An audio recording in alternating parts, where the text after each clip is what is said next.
please introduce yourself and tell us which office you're running for. Sure.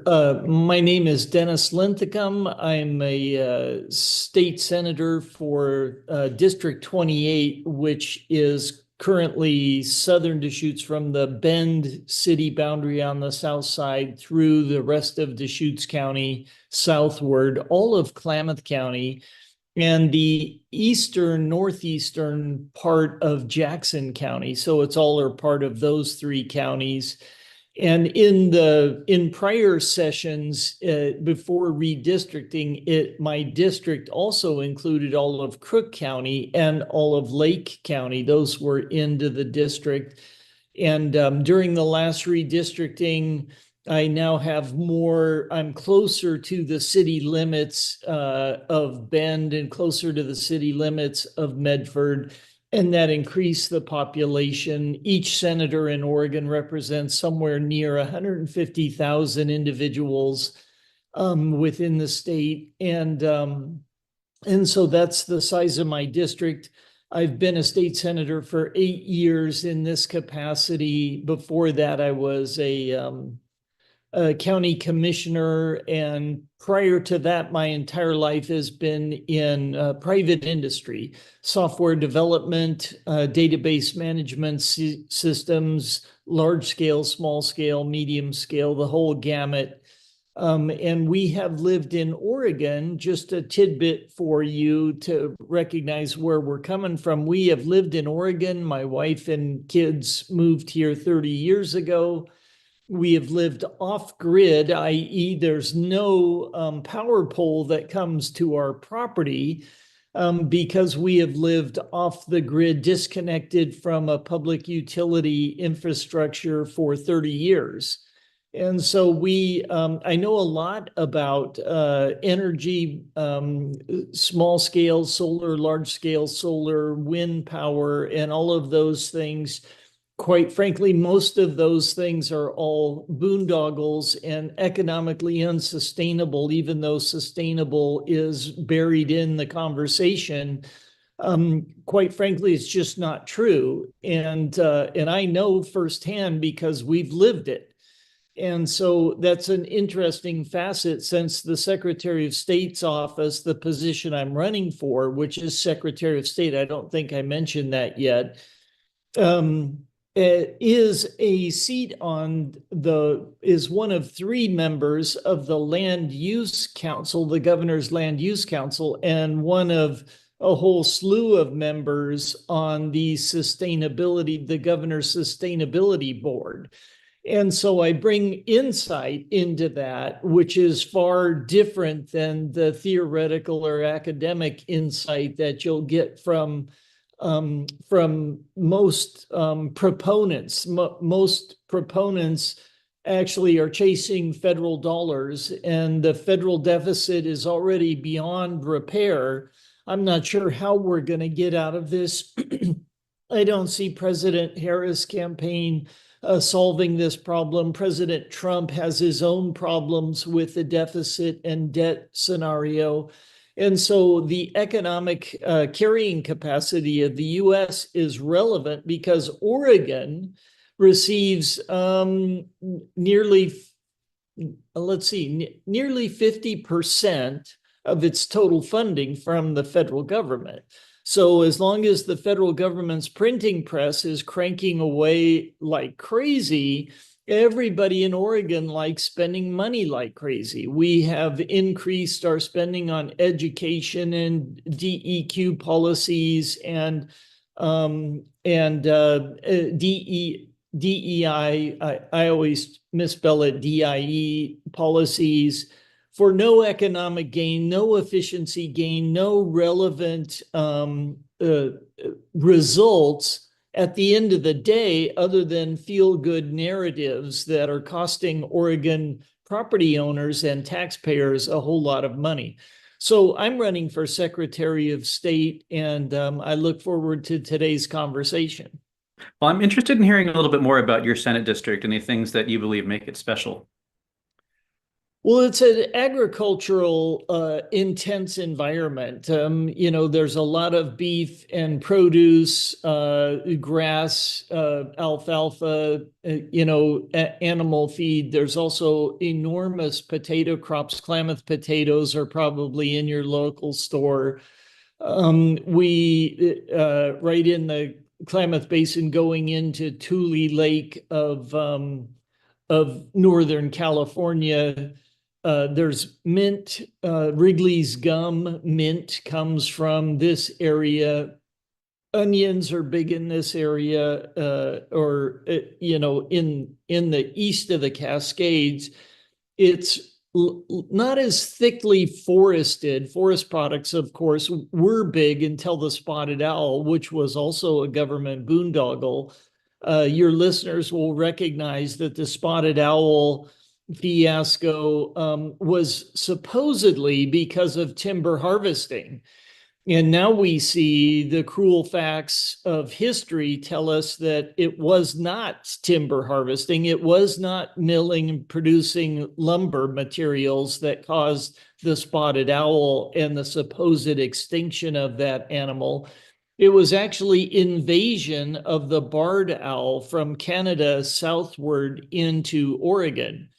And now that the policies changed, the next solution coming on the heels of destroying all of the timber industry in eastern and southern, well, actually the entire state, the new solution is to put shotgunners into the forest with night vision goggles. And shotgunners with night vision goggles are somehow magically supposed to shoot and kill 800,000 barred owls to, quote, save the spotted owl. And so now you've got government intervention in two areas with unintended consequences happening on every front. You see, on one side, they killed an industry. Klamath County, where our home is, used to be the highest income generating county in the state of Oregon. And that is no longer the case. We're near the bottom of the various counties in the state of Oregon. And that's because of government intervention and policy that destroyed an industry. We also see government intervention mishandling the Klamath Dam, supposedly destroying the 4 dams on the Klamath River and detonating those and pushing all of this fresh water stored in reservoirs behind the 4 different dam structures and generating run-of-river hydroelectric power, by the way, supposedly destroying those dams and flushing that fresh water into the salty Pacific was supposed to help the Klamath River and the salmon and whatever. If you were to see pictures of that river today, and you can find them online, it's a mud hole. The reservoirs are drained. The space is empty. There's a little gurgle of water running down the middle. And to flush that debris out to the Pacific Ocean, which is 200 miles away, will take 20 years. That's my guesstimate. I'm not a biologist. I'm not a geologist. I'm a guy that has common sense.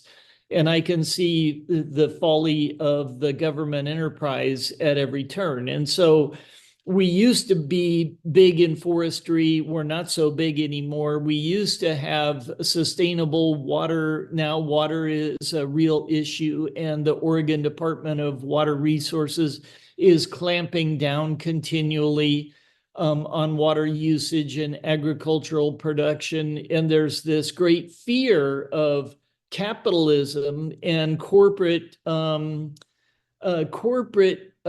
prosperity, when what we really ought to be afraid of is we ought to be afraid of government. More and more we see that the government enterprise, and you probably realize the government actors, the government enterprise is far more capable of coordinating, organizing, and deploying or destroying industry. They can destroy the timber industry while propping up the solar panel industry. And solar panels, if there was anybody who had an economic mind looking at the United States of America, I guarantee through common sense and practical understanding, nobody would put a solar array in the rainy Pacific Northwest. It just wouldn't happen. Where you would want the best return on your investment would be in Arizona, Southern California, maybe New Mexico, maybe Northern Mexico, if there could be relationships across the border. And that would encourage the grid. It would produce far more sunshine than the cloudy and rainy Pacific Northwest. And because we're so busy, patting ourselves on the back for being conscientious observers of net zero, we're actually destroying this fundamental aspect of our economy, which is low-cost energy produces prosperity. And by subsidizing one industry and destroying another industry, the government is playing favorites and raking in money that is inappropriately slated to the well-connected, to the friends of the administration, to those who will benefit financially. Unfortunately, that's never the taxpayer. It's never the little guy like yourself or myself who are on the street who have to pay these high prices. The trouble with solar energy, while I'm on the topic, is energy density is the key to the whole game. So in the beginning, it was, wood heat, and wood is a cellulose material. It's not typically dense, but it still gets used. I use wood heat here in our off-grid environment. But we went from wood energy to, for example, coal energy. It's hard to run a steam locomotive with wood because you need so much wood. And you can run a steam locomotive with coal because it's so dense, it's so compact, it's got so much carbon in it. If you continue down that line, you get really portable fuel that you don't have to shovel into the burner. You get liquid petroleum products or natural gas products. So all of a sudden, these products are extremely carbon intensive. They're not actually harming the environment either. And we can go through that kind of science and data if you're interested, but they become denser and denser and more portable. This is why you see jet fuel on airplanes and not coal on airplanes. Coal in an airplane would never work, and that should be common sense. Solar panels on airplanes won't work either. And the problem with solar panels is it's so spread out, and the units of energy have to be across thousands, if not hundreds of thousands of acres. We have to collect it, compress it into an electrical stream that we force into a battery with 20% loss, 80% goes into the battery. Then it's a chemical storage device. Then we have to extract that energy out of the battery. And everybody's pretending, see, this is great. It's renewable because the sun shines every day. If you could see outside right now in the middle of summer, right? Today's, it's the fall, actually, October 11th. It's cloudy today. My array isn't generating the revenue. Besides that, my array only gets 4 hours of solar power a day. Now, the 4 hours is what is known as a solar window because the sun's rising, it's setting, it's on the low horizon, it's on the horizon. 4 hours in the winter, 5 hours in the summer. But I installed a system that should be designed to run 24 hours a day. So when we put in a solar array, it's only running 4 hours or 5 hours out of every 24. This is a misallocation of resources on an enormous scale. If I had a natural gas turbine generating facility, I could generate facility on demand any time of day, night or day, 24 hours a day, 6 days a week, 7 days a week. We could do that endlessly as long as there was a good supply of natural gas.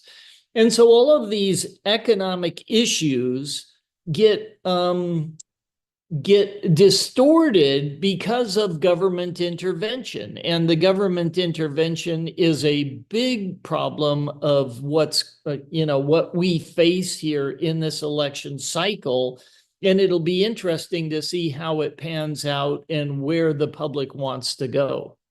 Now, you remember you started this question with what makes Klamath so unique, and I hope you don't mind me jumping down the road. Oh, it's all good. Well, my next question for you is, as you've been campaigning, what issues are Oregonians telling you they want the next Secretary of State to focus on? Yeah, so back to the Secretary of State specifically, the Secretary of State is responsible for four distinct services, if you will. These distinct services are election integrity, or the chief elections officer, and the chief state auditor, as well as sitting on these boards, the Governor's Sustainability Board and the Land Use Board, and then the Corporations Division. And Corporations Division essentially licensing or giving permission for individuals to operate their business in the state of Oregon to ensure that Oregon citizens are being served well by what would we call them? We'd call them appropriate legal players within the sphere of influence. Your question is, what's the thing that people care most about? And I would say that single item is election integrity. Everybody is paying attention to election integrity. And there was a Reed College report a while back that said 50% of Republicans did not think that the elections were being run appropriately. And they thought there was, manipulation, if you will, or intervention. That's a big number, half of all Republicans. The other number that was interesting in the Reed College report was 26% of Democrats also think that there's enormous potential for election fraud. And therefore that's the number one issue that people talk to me about. Now, can you tell me who is your favorite Oregon historical figure? Well, there's a question for you. I may be a bit of an odd duck. I don't really care where somebody's from. I care more about their ideas. So I haven't ever categorized in my mind a historical figure or a political figure or a private enterprise figure in terms of, well, where did they come from? I have never done that in my mind, so I don't have an answer for you. What I typically focus on, and I've paid a lot of attention to, is these keen economic ideas about giving individuals their freedom, giving individuals their liberty, letting them prosper. And we see beautiful examples of that in our lifetime, where individuals have taken an idea and run with it, made it a success, done things that nobody ever thought possible. The iPhone's a great example. This was a Steve Jobs and Apple invention, if you will, and then it's been multiplied by many, many different manufacturers. It's the idea, the freedom that they had to perform and do this in their own backyard, if you will. HP has the same story in the technological arena. Elon Musk has a story multiplied a billion times. I mean, these people have taken ideas that are in the public domain and elevated these ideas through hard work and diligence and creativity, innovation, if you will, which is the heart and soul of the American experiment. So I don't have a favorite Oregonian that I'm looking to for inspiration, but there's all kinds of world leaders who have been involved in this. You know, some economist types, Frederick Bastiat. I recommend everybody listening to this read Bastiat's The Law, and everybody read Mrs. Ludwig von Mises' book entitled Human Action. Human Action's longer. The Bastiat's The Law is under 100 pages. Von Mises' Human Action is 1,000 pages. So, you know, you put in your time wherever you think appropriate.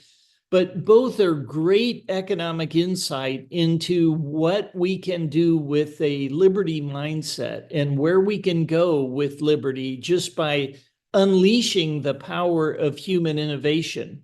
Hayek's Frederick Hayek is another writer and author who has a lot of things to say about how public policy gets implemented, what we can, how we can make choices that are appropriate, realistic, economically feasible, and practically doable. And so all of these features of, when you talk about the Secretary of State's office, the Secretary of State as chief auditor, although this is number 2 versus number 1 in what are people looking for, number 2 is we want to know as taxpayers, this is a common phrase I hear, we want to know that our money is being spent wisely, that our money is being utilized appropriately and not wasted.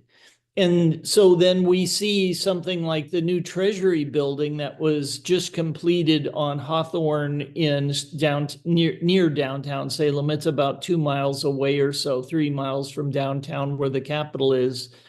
It was built for around $2,600 a square foot. That ought to blow your socks off. $2,600 a square foot?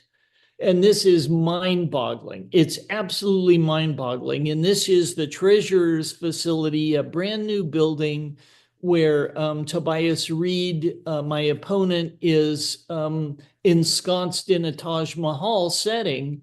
And it's despicable. It's irrational that the public would say, yay, we spent $2,600 a square foot.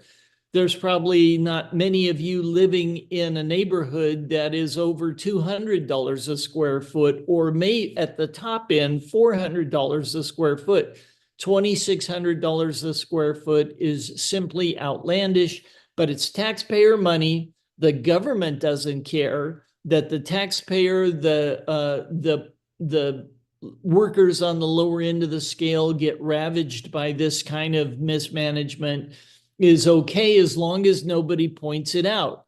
The auditor, the chief auditor for the state, ought to be the one who's reviewing these policies, auditing these policies, and noting the failure of government and implicitly connecting the political majority in this misuse of public funds.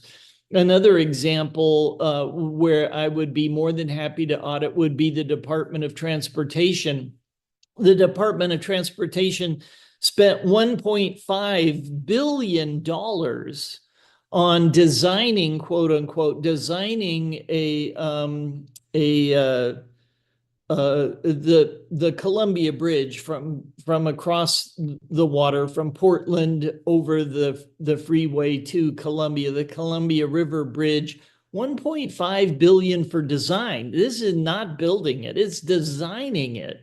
And has anybody seen those designs? Have you seen the technical specs? Do you know how many thousand, line feet of 3/4 inch or inch and a half rebar are in that design? That should all be there. If they spent this much time, this much money calculating this much concrete and these many platforms and this much, we should all have that information available to us. And that information is not available because this money, I feel, has been squandered, and the players, the well-connected, the well-known, those intrinsically connected to the governor's office have made bank on this, and they're coming back after the Department of Transportation does their road tour. They're trying to figure out how to create more money because they may have to lay off 1,000 individuals in this next coming biennium. But the reason they'll have to lay off 1,000 individuals is because they wasted so much money paying a handful of architects to get rich on the Oregon taxpayers' dime.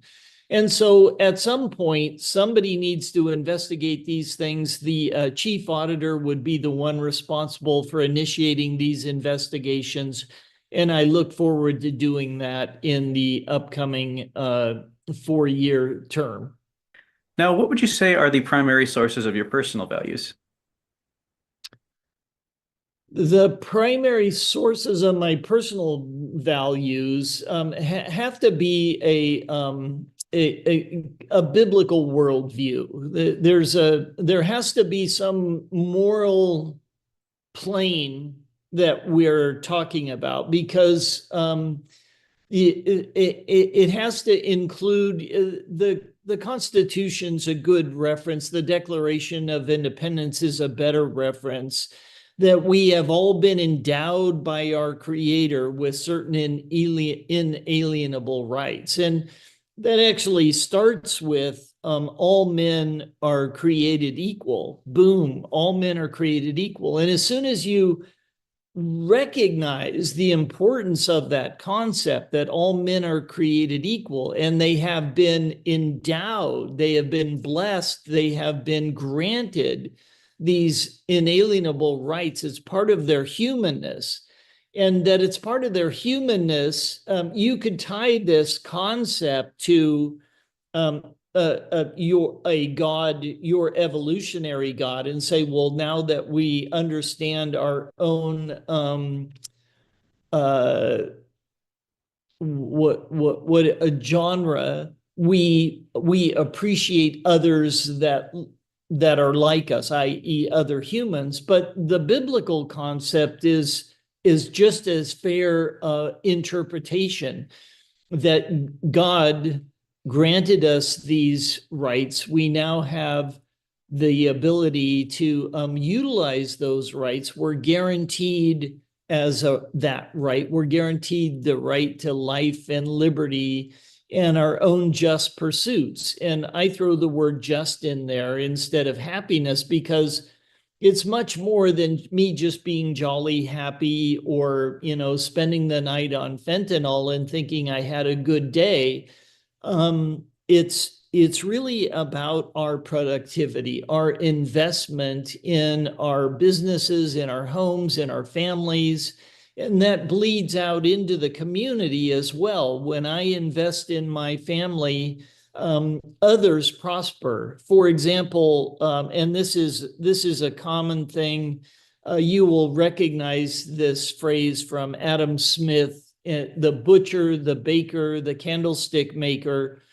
We somehow pretend that once the candlestick maker gets really good, like Yankee Candle, and is worth, 100 million or $1 billion or whatever the number might be, I have no idea, but he should, quote, give back.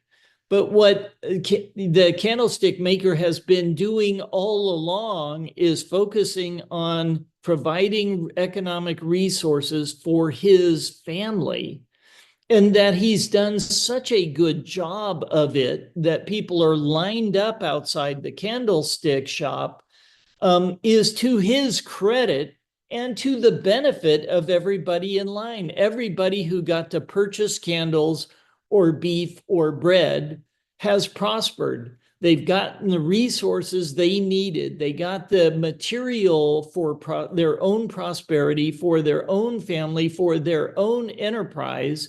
And with those materials, they then can build their own business or enterprise or family ventures or farms or businesses.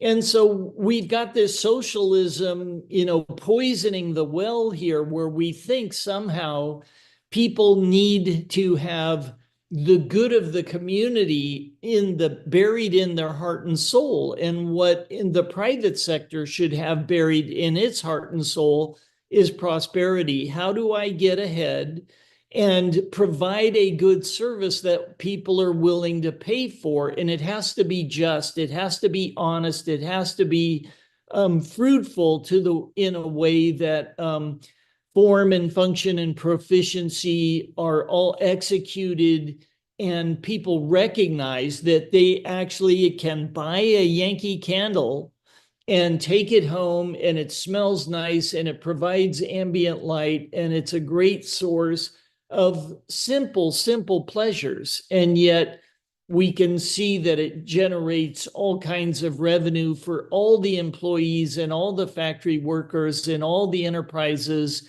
including transportation, getting it from UPS to your house or through the Amazon store or whatever. These are just facets of our lives that need to have some kind of moral basis. You cannot say, I'm going to be a candle maker, and if you don't buy my candle, I'm going to shoot you, right? This is absurd concept.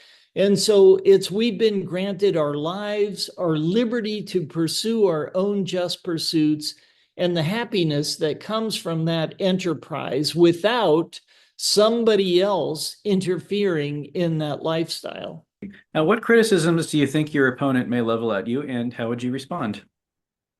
Well, there's really only one criticism that my opponent levels at me, and it's the same criticism that you'll read in nearly every news article or piece about me, is that I'm, quote, an election denier. And this is a fabricated term. What does election denier mean? And do people think that all elections throughout all of history have always been correct, appropriate, or lack some influence from those who are in power? Are they really just flat out level playing field arenas? And in truth, we know that that's never been the case. We know that there have been outright election fraud that has happened over the years, not only in America, but around the world. I wrote a newsletter about this some time ago, and it was, I highlighted the fact that Roger Morehouse wrote a historical narrative, and he describes how only approved candidates were permitted on the ballot, and all others were removed from the ballot and arrested. Now, this ought to send shivers down everybody's spine, and this is in the 1930s. And voting was made compulsory. In other words, we want everybody. We didn't even have to register everybody to vote. It was mandatory that everybody vote. And those spoiling their ballot or refusing to vote, just saying, no, I'm not going to the poll on Tuesday, they risked arrest. So only the enemies of the state, quote unquote, stayed at home on election day. Everybody else had to go and vote. So the results of that, and remember, this isn't that long ago. This is less than 100 years ago, 90 years ago. The results were, and this is in Roger Morehouse's book, The Devil's Alliance.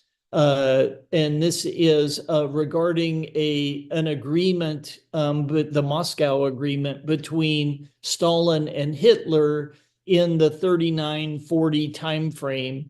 And the results of that, quote, election, free and fair and open as it was, as I just described, 97.2% of Lithuanian voters voted for the candidates on the list. Remember, everybody else was removed. Bingo, we've got it in the bag. 99.2% in Lithuania.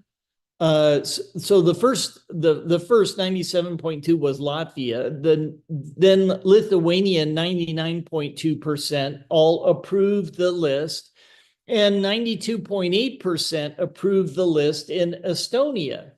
Now, even without any evidence, what I just described to each of you, let's imagine that this is actually historically accurate, and there are footnotes to all of these documented evidences in Roger Morehouse's book.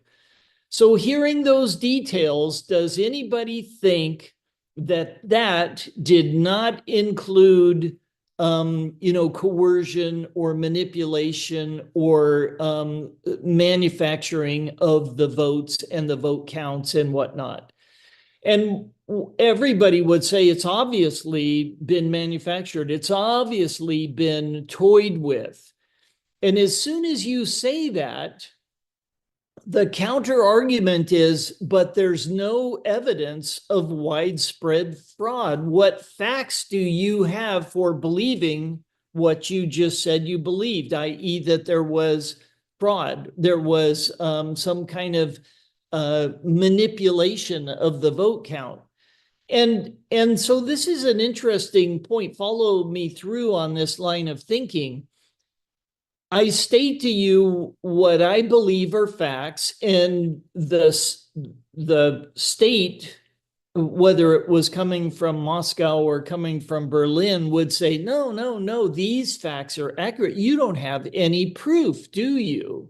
And it would be anecdotal proof or street proof or things that you've seen and witnessed with your own eyes. And so this is what we face in Oregon. We asked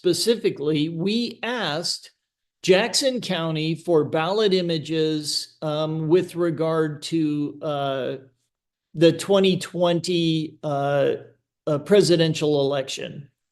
And we wanted to review those ballot images with the voting, with the election voter roll data.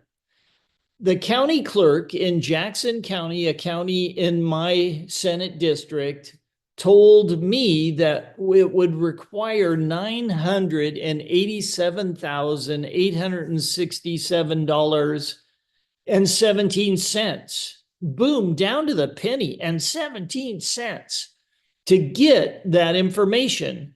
Now, Oregon revised statutes requires that information be kept on hand for 24 months, for 2 years for public perusal. And the county clerk says, sure, you can peruse this all day long. Hand me a check for $1 million. $987,000 is as close as you and I will ever get to $1 million. And then we can peruse it to our heart's content. And so this is clearly a remarkable stance from an administration that is pretending that election integrity is right up there with, God, golden guns. I mean, these are things that we just care about, deeply. And it's false on its face. Obviously, there is stuff going on that they didn't want us to see. We couldn't afford to see it. So then they turn around and tell me I have no evidence, and therefore I'm just an election denier. And I think this is false on its face. It's a dangerous position to find ourselves in here in the state of Oregon.